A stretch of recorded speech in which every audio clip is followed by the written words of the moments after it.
యేసుక్రీస్తు నామములో బెతస్తా విడుదల పరిచర్ల తరపున మీకు ప్రేమపూర్వకమైన వందనాలు. ఈ దిన వాక్య ధ్యానము. దేవుడు అహంకారులను ఎదిరించి దీనులకు కృప అనుగ్రహించును. పేతురు రాసిన మొదటి పత్రిక 5వ అధ్యాయం 5వ వచనం. వినయానికి గుర్తుల్లో ఒకటి మన గురించి తక్కువగా ఊహించుకోవడం, ఇతరులు కూడా మన గురించి తక్కువగా ఆలోచించే పరిస్థితికి సిద్ధపడి ఉండడం. దేవుడు మనలను ఎదిరించడం ఇష్టమా? ఇష్టం ఉంటే ఇదిగో మార్గం. క్రైస్తవ జీవితంలో మన అపజయాలకు, నిష్ఫలతకు మూల కారణాల్లో ఇది ఒకటి.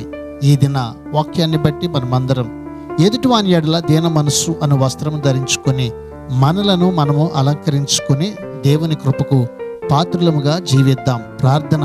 మహాపరిశుద్ధుడా, మహోన్నతుడా, జీవాధిపతి, మా మంచి యేసయ్య, నీ మహాకృపను బట్టి ప్రేమించి మరొక నూతన దినాన్ని మాకిచ్చినందుకు నీకు వందనాలు, స్తోత్రాలు చెల్లిస్తూ, ప్రభువా, మేము దీన మనస్సు కలిగిన వారమై ఒకరి ఎడల ఒకరు ప్రేమ కలిగి నీ కృపలో ముందుకి కొనసాగేటువంటి ధన్యతని ఈ దినాన మాకందరికీ మీరు ప్రసాదించుమని యేసు పరిశుద్ధ నామములో ప్రార్థించి అడిగి వేడుకుంటున్నాము తండ్రి.